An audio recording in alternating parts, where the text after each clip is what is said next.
Hola, hoy quiero hablar de proporciones, porque estamos en una época donde está todo desproporcionado, o por lo menos nos es ajeno a nuestro criterio de lo que es proporcionado. Obviamente voy a empezar con las marchas que se hicieron ayer en distintos lugares o en distintas ciudades del país.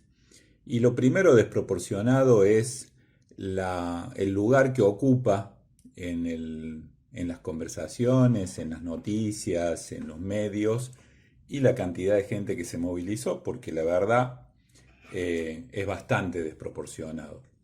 Si pensamos que durante el gobierno de Macri los medios concentrados hicieron caso omiso a una marcha de más de 300.000 personas y dieron como que no existió, estas marchitas que se vieron, si bien era una cantidad más o menos importante de gente, no tenía nada que ver y la difusión que le dieron era desproporcionada.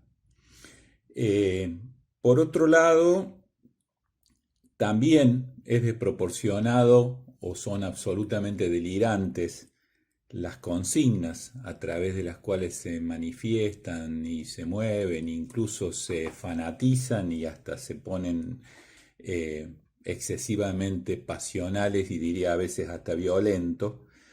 Y en esa desproporción reside el peligro, me parece. Yo creo que mirada desde fuera, ese tipo de marchas, si no fuera por el peligro que implican, serían risibles.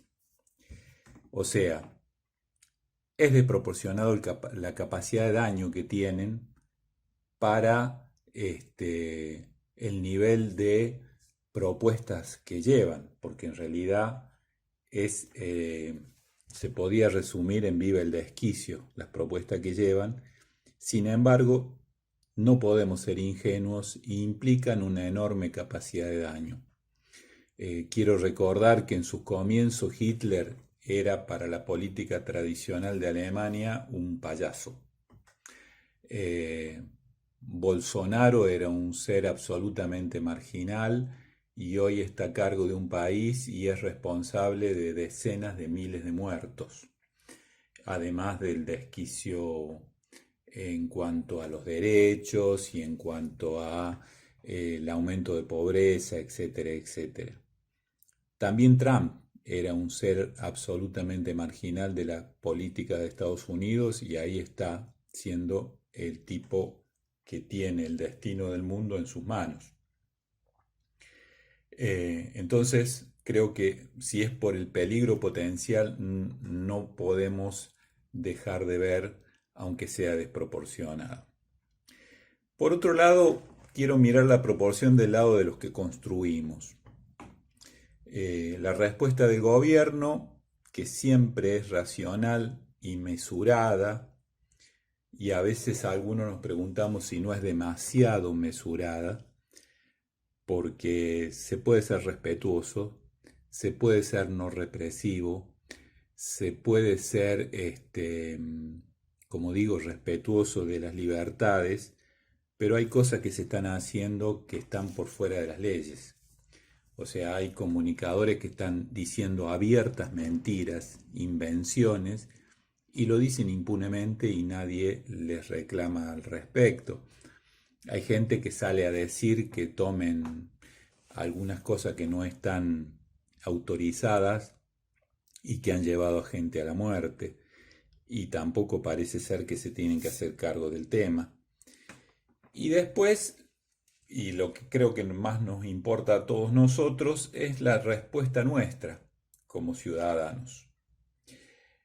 Tanto los que somos militantes desde siempre, los que se van sumando a una especie de militancia porque se dan cuenta que la situación es complicada y nos estamos jugando el destino como sociedad e incluso hasta diría como humanidad, y los que todavía se sienten solo ciudadanos, digamos, pasivos. En general, la sociedad que quiere construir una vida común y que sea saludable para todos, la verdad que no le encontramos la vuelta. Y no le encontramos la vuelta porque en general estamos acostumbrados a discutir ideas y nos responden con cualquier verdura. Porque repiten mentiras, las amplifican hasta que parece ser que se convierten en verdad. Porque sabemos que estamos todos en el mismo barco y vemos que hay un porcentaje de un 20-25% de gente que anda con el taladro haciendo agujeros en el barco. Y sobre todo porque con esta pandemia no nos podemos movilizar, porque si no muchas cosas quedarían más claras si pudiéramos salir a la calle a manifestar claramente los que queremos una sociedad donde podamos vivir todos. Y en ese sentido, de no encontrarle la vuelta, frente a la mentira, frente a la locura, frente al desquicio que te proponen por otro lado, creo que tenemos que seguir intentándolo y buscándole la vuelta. El sábado pasado hubo un conversatorio que los que escuchan estos audios saben que el tema era: empecemos a charlar de qué tipo de país queremos de aquí para adelante y qué podemos hacer.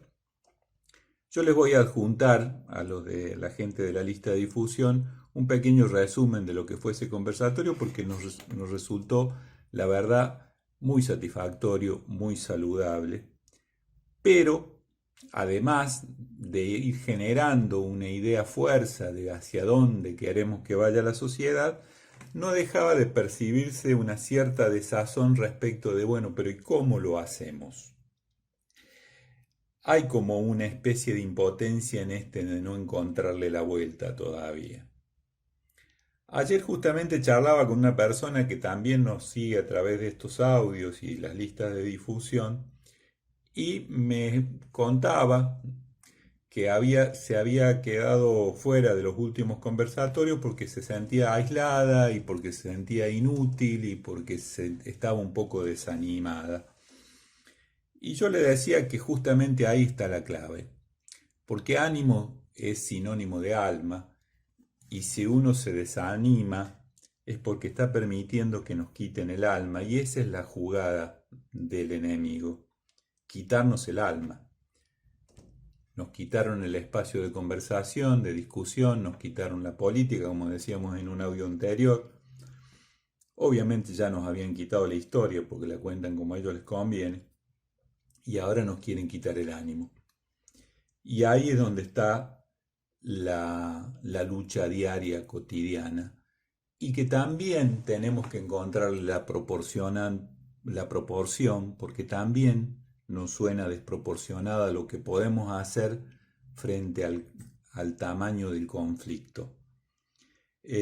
También me contaron algunas personas de nuestro grupo y gente que nos sigue a través de los audios, que de una manera u otra, por alguna razón u otra, comprobaron en algún momento esto que nosotros mencionamos de la batalla cultural y de no dejarles espacios, de no entrar en la discusión loca de exageración contra exageración, de conversar, de proponer la conversación sobre hechos concretos y respetuosamente marcar claramente cuál es nuestro límite y cuál es nuestra propuesta.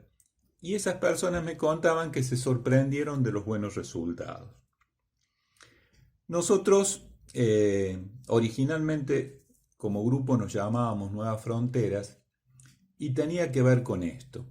Tenía que ver con saber poner la frontera donde vamos a plantar el conflicto. Siempre hay conflicto desde nuestra intención frente a la intención de los demás. Siempre en algún lugar hay un conflicto y nosotros tenemos que saber y aprender a poner la frontera del conflicto en el lugar donde podemos hacer algo. Y creo que ahí es interesante recuperar esto de que somos militantes de la vida y que cuando luchamos para que no nos desanimen, estamos luchando a favor de la vida, porque quienes nos quieren desanimar proponen la muerte, por algo son los mejores aliados del virus, por ejemplo. Cuando nos juntamos, aunque seamos pocos, para conversar, aunque sea a través de un Zoom, pero nos hace saber que hay otros del otro lado, que nos ayudamos, nos acompañamos, nos confortamos, estamos luchando a favor de la vida. Cuando nos cuidamos, estamos luchando a favor de la vida. Cuando cuidamos a los que tenemos cerca, estamos a favor de la vida. Cuando empezamos a proponernos la idea de un país mejor y vamos buscándole la vuelta, también estamos luchando a favor de la vida. Y por lo tanto, no hay ninguna lucha que se pierda. Todas se suman y todas son sinérgicas. Y ese es la frontera donde nos podemos sentir que todo el tiempo estamos participando, aunque a veces estemos solos y aislados. Les mando un abrazo.